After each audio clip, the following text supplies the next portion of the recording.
Good morning to everyone. Today we studied chapter 2nd of economics, class +1. Chapter name is economy, economic system and central problem of an economy. हमारा first lecture है meaning of economy. First of all हमें economy का मतलब पता होना चाहिए कि economy होती क्या है. इकॉनमी मीन्स अर्थव्यवस्था. Economy can be defined as a system in which all those activity of human beings which are concerned with consumptions, production, exchange and distribution of goods and service take place. कहता है कि economy अर्थव्यवस्था को इस तरह define किया जाता है कि एक ऐसा सिस्टम है जिसमें इकोनॉमिक एक्टिविटी जो कि ह्यूमन बींग्स के द्वारा की जाती हैं उनके बारे में सीधा अध्ययन किया जाता है, जैसे कि कंजप्शन, प्रोडक्शन, एक्सचेंज वटांदरा, डिस्ट्रीब्यूशन ऑफ गुड्स जो हम लेन देन करते हैं, ठीक है, take place. Economy is an organisation of economy activity which provide people with the means to work and the earn a living. Economy एक ऐसा ऑर्गेनाइजेशन है अर्थव्यवस्था का कि वो कहता है कि लोगों को प्रोवाइड करती है कि वो किस तरीके से अपनी आमदन को प्राप्त करे और जो जो उसको साधन चाहिए. ठीक है, पंजाबी में है अर्थव्यवस्था ਨੂੰ ਦਰਸਾਇਆ ਜਾਂਦਾ ਹੈ ਕਿ ਇੱਕ ਪ੍ਰਣਾਲੀ ਜਿਸ ਵਿੱਚ ਮਨੁੱਖ ਨਾਲ ਸੰਬੰਧੀ ਵਸਤੂਆਂ ਅਤੇ ਸੇਵਾਵਾਂ ਦੇ ਉਪਭੋਗ, ਉਤਪਾਦਨ, ਵਟਾਂਦਰੇ ਅਤੇ ਪੂਰਤੀ ਆਦਿ ਨੂੰ ਪੂਰਾ ਕੀਤਾ ਜਾਂਦਾ ਹੈ. ਇਸ ਲਈ ਅਰਥਵਿਵਸਥਾ ਆਰਥਿਕ ਕਿਰਿਆਵਾਂ ਦਾ ਸੰਗਠਨ ਹੈ ਜੋ ਕਿ ਲੋਕਾਂ ਨੂੰ ਕੰਮ ਕਰਨ ਦੇ ਸਾਧਨ ਤੇ ਰਹਿਣ ਲਈ ਆਮਦਨ ਦਿੰਦਾ ਹੈ. ਠੀਕ ਹੈ, ਕਿਉਂਕਿ ਅਰਥਵਿਵਸਥਾ ਕਹਿੰਦਾ ਇੱਕ ਅਜਿਹੀ ਆਰਥਿਕ ਕਿਰਿਆ ਹੈ ਜਿਸ ਦਾ ਜੋ ਲੋਕਾਂ ਨੂੰ ਕੰਮ ਕਰਨ ਦੇ ਸਾਧਨ, ਜੋ ਵੀ ਲੋਕ ਕੰਮ ਕਰਦੇ ਹਨ, ਹਿਊਮਨ ਬੀਂਗਸ ਕੰਮ ਕਰਦੇ ਹਨ, ਉਹਨਾਂ ਦੇ ਰਹਿਣ ਲਈ ਜੋ ਜਿਸ ਤਰੀਕੇ ਨਾਲ ਆਮਦਨ ਇਕੱਠੀ ਕਰਦਾ ਹੈ ਉਸ ਨੂੰ ਕਹਿੰਦੇ ਹਨ, ਜਿਸ ਤਰੀਕੇ ਨਾਲ ਕਰਦਾ ਉਸ ਨੂੰ ਕੀ ਕਹਿੰਦੇ, ਜਿਸ ਜਗ੍ਹਾ ਤੇ ਰਹਿ ਕੇ ਕਰਦਾ ਹੈ ਅਰਥਵਿਵਸਥਾ ਕਹਿੰਦੇ ਹਨ. ਹੁਣ ਇਸ ਤਰੀਕਿਆਂ ਨੂੰ ਇਸ ਹਿਊਮਨ ਬੀਂਗਸ ਕਿਸ ਤਰੀਕੇ ਨਾਲ ਆਮਦਨ ਕਲੈਕਟ ਕਰਦੀ, ਉਸਦੇ 4 ਤਰੀਕੇ ਨੇ ਆਪਣੇ ਕੋਲ. ਕਿਸ ਤਰੀਕੇ ਨਾਲ ਇੱਕ ਇਨਸਾਨ ਇਕੋਨਮੀ ਦੇ ਵਿੱਚ ਰਹਿ ਕੇ, ਕਿਸ ਤਰ੍ਹਾਂ ਸੋਸ਼ਲ ਦੇ ਵਿੱਚ ਰਹਿ ਕੇ ਆਪਣੀ ਆਮਦਨ ਨੂੰ ਅਰਨ ਕਰਦਾ ਹੈ, ਕਮਾਉਂਦਾ ਹੈ, ਉਸਦੇ ਆਪਣੇ ਕੋਲ 4 ਤਰੀਕੇ ਹਨ.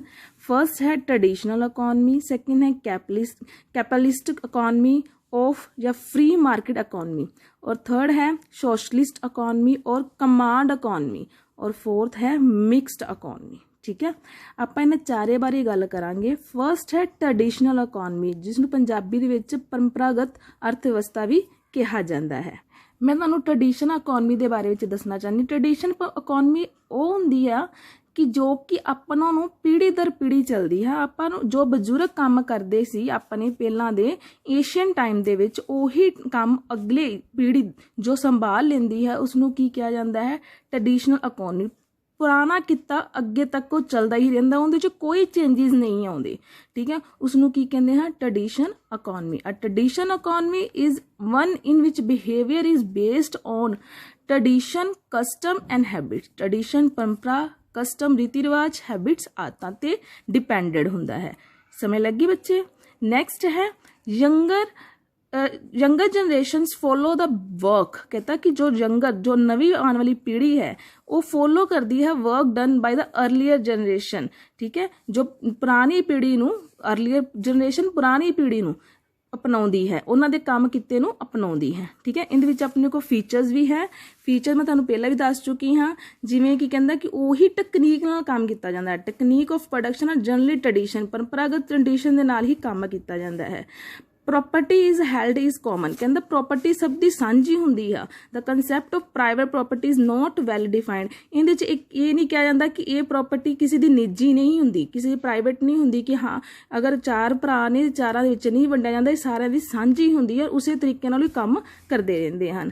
There are no change in the pattern of goods produce. ਕਹਿੰਦਾ ਨਾ ਹੀ ਕੰਮ ਕਰਨ ਦੇ ਤਰੀਕੇ ਨੂੰ ਬਦਲਿਆ ਜਾਂਦਾ. ਕਿਸ ਤਰੀਕੇ ਨਾਲ ਪਹਿਲਾਂ ਉਹ ਵੰਡ ਰਹੇ ਸਨ ਉਸੇ ਤਰੀਕੇ ਨਾਲ ਹੀ ਉਤਪਾਦ ਕਰ ਰਹੇ ਸਨ, ਉਸੇ ਤਰੀਕੇ ਨਾਲ ਹੀ ਚੱਲਦਾ ਰਹਿੰਦਾ ਹੈ. Central problem of economy are solved by the tradition. ਜੋ ਉਹਦੇ ਵਿੱਚ ਸੈਂਟਰਲ ਪ੍ਰੋਬਲਮਸ ਆਉਂਦੀਆਂ ਨੇ ਇਕੋਨਮੀ ਦਾ, ਕੀ ਪੈਦਾ ਕੀਤਾ ਜਾਵੇ, ਕਿਵੇਂ ਕੀਤਾ ਜਾਵੇ, ਉਹ ਉਸੇ ਟ੍ਰੈਡੀਸ਼ਨ ਦੇ ਤਰੀਕੇ ਨਾਲ ਹੀ, ਉਹ ਜੋ ਪਹਿਲੇ ਪੁਰਾਣੇ ਤਰੀਕੇ ਨਾਲ ਸੋਲਵ ਕੀਤਾ ਜਾ ਰਿਹਾ ਸੀ ਉਸੇ ਤਰੀਕੇ ਨਾਲ ਹੀ ਉਸਨੂੰ ਸੋਲਵ ਕੀਤਾ ਜਾਂਦਾ ਹੈ.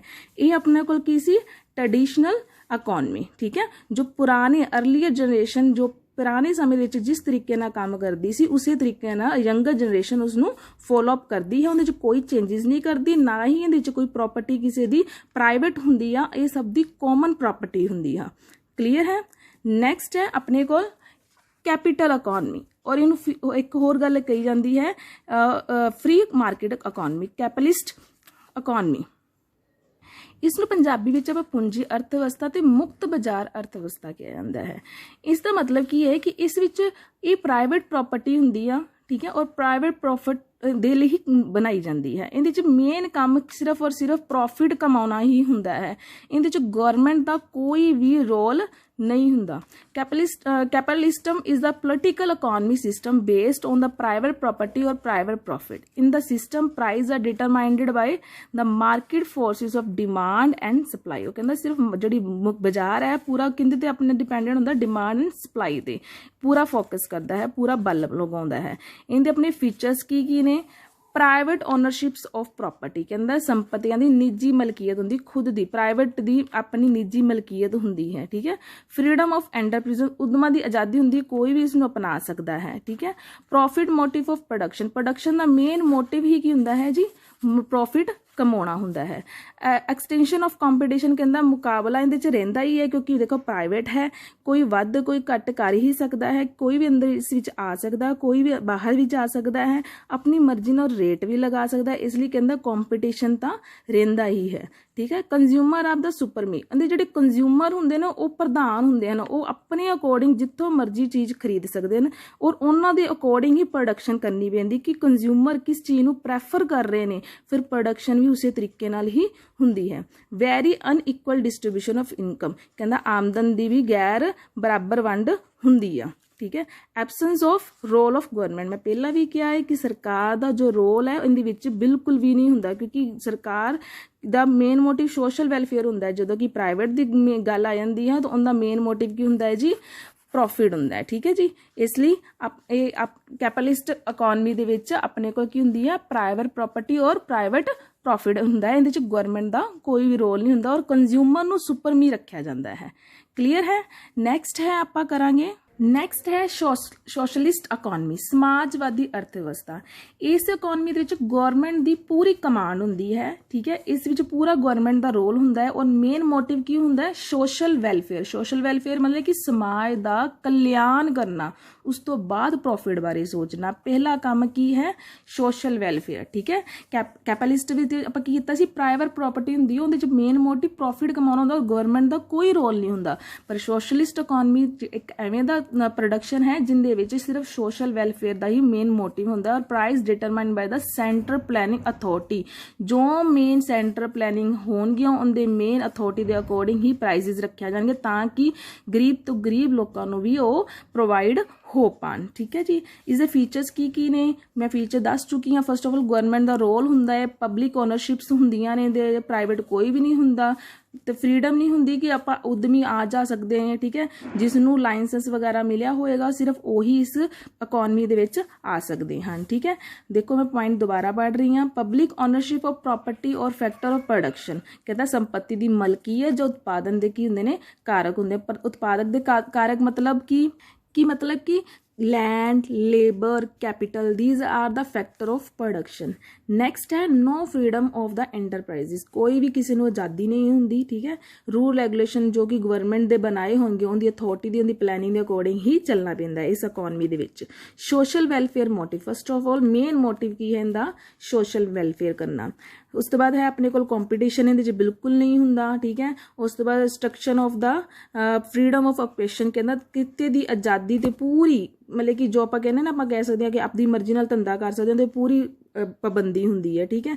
Inequality of income greatly reduce, कहता कि फर्स्ट ऑफ ऑल तो जी इनकम जी इनक्वालिटी हुंदी है उन्होंने घट तो घट किया जाता है, जो कहता कोशिश किया जाता है कि जी जिन्नी स्टडी है उस अकॉर्डिंग उन्होंने इनकम ਦਿੱਤੀ ਜਾਵੇ ਔਰ ਉਹਨਾਂ ਦੇ ਟਾਈਮ ਦੇ ਅਕੋਰਡਿੰਗ ਉਹਨਾਂ ਨੂੰ ਸਟੱਡੀ ਮਤਲਬ ਕਿ ਇਨਕਮ ਦਿੱਤੀ ਜਾਵੇ। ਠੀਕ ਹੈ, ਉਹ ਕੰਪਲੀਟ ਰੋਲ ਹੁੰਦਾ ਗਵਰਨਮੈਂਟ ਦਾ, ਤੁਹਾਨੂੰ ਪਹਿਲਾਂ ਹੀ ਦੱਸ ਚੁੱਕੀ ਹਾਂ। ਠੀਕ ਹੈ, ਉਸ ਤੋਂ ਬਾਅਦ ਹਾਂ ਇਹ ਕੰਜ਼ਿਊਮਰ ਇਹਦੇ 'ਚ ਕੋਈ ਇੱਦਾਂ ਨਹੀਂ ਰੱਖਿਆ ਜਾਂਦਾ, ਕੰਜ਼ਿਊਮਰ ਨੂੰ ਬਿਲਕੁਲ ਵੀ ਇਹ ਨਹੀਂ ਰੱਖਿਆ ਜਾਂਦਾ ਕਿ ਸੁਪਰਮੀ ਰੱਖਿਆ ਜਾ ਸਕੇ, ਉਹਦੀ ਕੋਈ ਵੀ ਇੱਦਾਂ ਦੀ ਇਹਦੇ ਵਿੱਚ ਨਹੀਂ। ਜਦੋਂ ਕਿ ਆਪਣੇ ਕੋਲ ਪ੍ਰਾਈਵੇਟ ਦੇ ਵਿੱਚ ਆਪਾਂ ਨੂੰ ਕੈਪੀਟਲਿਸਟ ਦੇ ਵਿੱਚ ਕੰਜ਼ਿਊਮਰ ਨੂੰ ਸੁਪਰਮੀ ਰੱਖਿਆ ਜਾਂਦਾ, ਕਿਉਂਕਿ ਦੇਖਿਓ ਪ੍ਰਾਈਵੇਟ ਦੇ ਵਿੱਚ ਆਪਾਂ ਨੂੰ ਕੀ ਹੈ, ਕੰਜ਼ਿਊਮਰ ਨੂੰ ਸੁਪਰਮੀ ਰੱਖ ਕੇ ਹੀ ਉਹ ਪ੍ਰੋਫਿਟ ਅਰਨ ਕਰ ਸਕਦਾ ਕਿ ਉਹ ਵੱਧ ਤੋਂ ਵੱਧ ਕਿਹੜੀਆਂ ਚੀਜ਼ਾਂ ਕਿਵੇਂ ਦੀਆਂ ਚੀਜ਼ਾਂ ਖਰੀਦਣਾ ਚਾਹੁੰਦਾ ਹੈ, ਉਸ ਤਰ੍ਹਾਂ ਦੇ ਪ੍ਰੋਡਕਸ਼ਨ ਕਰਕੇ ਉਹਨਾਂ ਤੋਂ ਵੱਧ ਪੈਸੇ ਕਮਾਏ ਜਾ ਸਕਦੇ ਹਨ। ਪਰ ਇੱਥੇ ਆਪਾਂ ਇਹ ਨਹੀਂ ਦੇਖਦੇ ਕਿ ਕਿਸ ਨੂੰ ਕਿਹੜੀ ਚੀਜ਼ ਪਸੰਦ ਹੈ, ਉਹਨੂੰ ਕਿਹੜੀ ਚੀਜ਼ ਹੈਬਿਟ ਹੈ। ਆਪਾਂ ਇਹ ਦੇਖਣਾ ਕਿ ਸਭ ਨੂੰ ਕਿਹੜੀ ਚੀਜ਼, ਸਭ ਨੂੰ, ਚਾਹੇ ਉਹ ਗਰੀਬ ਹੈ ਚਾਹੇ ਉਹ ਅਮੀਰ ਹੈ, ਉਸੇ ਅਕੋਰਡਿੰਗ ਹੀ ਪ੍ਰੋਡਕਸ਼ਨ ਕੀਤਾ ਜਾ ਸਕੇ। दैट इज़ अ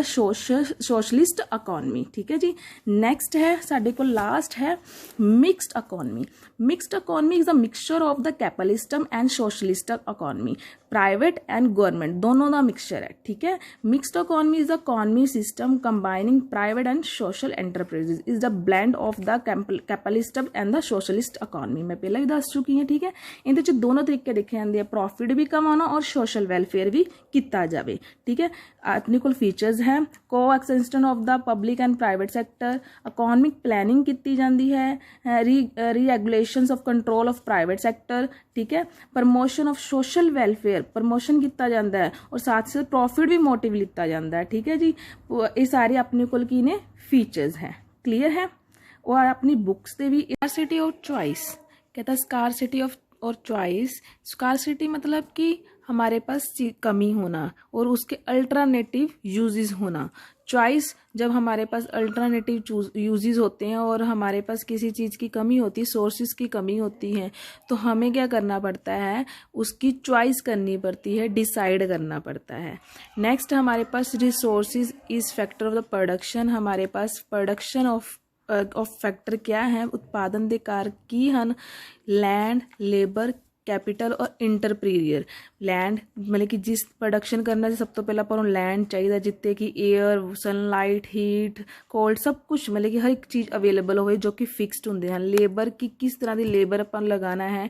ठीक है, चाहे वो मशीनी है चाहे वो फिजिकल है। फिजिकली भी लेबर अगर चाहिए तो अपन ये चाहिए कि वो फिजिकल और मैंटली दोनों फिटनेस होवे। कैपिटल जो कि प्रोडक्शन करने वास्ते जो कि ह्यूमन मेड्स थिंग्स आप यूज़ करते हाँ, आप चीज़ां यूज़ करते हाँ प्रोडक्शन करने ਲਈ ਉਹਨਾਂ ਨੂੰ ਕਿਹਾ ਜਾਂਦਾ ਹੈ ਕੈਪੀਟਲ। ਠੀਕ ਹੈ ਜੀ, ਉਹ ਕਈ ਤਰ੍ਹਾਂ ਦੀ ਹੁੰਦੀਆਂ ਹਨ, ਕੰਜ਼ਿਊਮਰ ਗੁੱਡਸ, ਕੈਪੀਟਲਸ ਗੁੱਡਸ। ਠੀਕ ਹੈ, ਕਈ ਤਰ੍ਹਾਂ ਦੀ ਹੁੰਦੀਆਂ ਹਨ। ਇੰਟਰਪੀਰੀਅਰ ਇੱਕ ਐਸੀ ਚੀਜ਼ ਹੁੰਦੀ ਜੋ ਕਿ ਉਦਮ ਲਗਾਇਆ ਜਾਂਦਾ, ਜੋ ਕਿ ਇੱਕ ਆਰਗੇਨਾਈਜ਼ਰ ਦੀ ਤਰਫ ਤੋਂ ਲਗਾਇਆ ਜਾਂਦਾ ਉਦਮ, ਜਿੰਦੇ 'ਚੋਂ ਆਪਣਾ ਰਿਸਕ ਟੇਕਰ ਵੀ ਲੈਂਦਾ ਹੈ। ਠੀਕ ਹੈ, ਕਿ ਮੇਰਾ ਕੰਮ ਚੰਗਾ ਹੋਏ ਜਾਂ ਬੁਰਾ ਹੋਏਗਾ, ਹਰ ਤਰ੍ਹਾਂ ਰਿਸਕ ਟੇਕਰ ਲਿਆ ਜਾਂਦਾ ਹੈ। ਠੀਕ ਹੈ, ਆਰਗੇਨਾਈਜ਼ ਵੀ ਉਹੀ ਕਰਦਾ ਹੈ। ਠੀਕ ਹੈ, ਪ੍ਰੋਡਕਸ਼ਨ ਕਰਨ ਦੇ ਲਈ ਇਹ ਸਾਰੀਆਂ ਚੀਜ਼ਾਂ ਆਪਣੇ ਕਿੰਦੇ ਵਿੱਚ ਆਉਂਦੀਆਂ, ਰਿਸੋਰਸਿਸ ਦੇ ਵਿੱਚ ਵੀ ਆ ਜਾਂਦੀਆਂ ਨੇ ਜਾਂ ਫਿਰ ਫੈਕਟਰ ਆਫ ਪ੍ਰੋਡਕਸ਼ਨ ਦੇ ਵਿੱਚ, ਦੋਨਾਂ ਵਿੱਚ ਆ ਜਾਂਦੀਆਂ ਹਨ। ਠੀਕ ਹੈ, ਇਸ ਤਰ੍ਹਾਂ ਆਪਣਾ ਇਹ ਟੌਪਿਕ ਖਤਮ ਹੁੰਦਾ ਹੈ ਤੇ ਆਪਣੇ ਕੋਲ ਜੋ ਕੈਪੀਟਲਿਜ਼ਮ ਔਰ ਸੋਸ਼ਲਾਈਜ਼ ਸਿਸਟਮ ਔਰ ਮਿਕਸਡ ਇਕੋਨਮੀ ਦੇ ਫੀਚਰਸ ਹਨ, ਇੱਕ ਟੇਬਲ ਆਪਣੀ ਬੁੱਕ ਤੇ ਵੀ ਬਣਿਆ ਹੋਇਆ ਹੈ। ਨੈਕਸਟ ਆਪਣਾ ਜੋ ਟੌਪਿਕ ਹੈ ਸੈਂਟਰ ਪ੍ਰੋਬਲਮ ਆਫ ਇਕੋਨਮੀ ਹੈ, ਜੋ ਕਿ ਆਪਾਂ ਨੈਕਸਟ ਲੈਕਚਰ ਦੇ ਵਿੱਚ ਪੜਾਂਗੇ। ਅੱਜ ਦੇ ਲਈ ਇੰਨਾ ਹੀ। Thank you and have a nice day.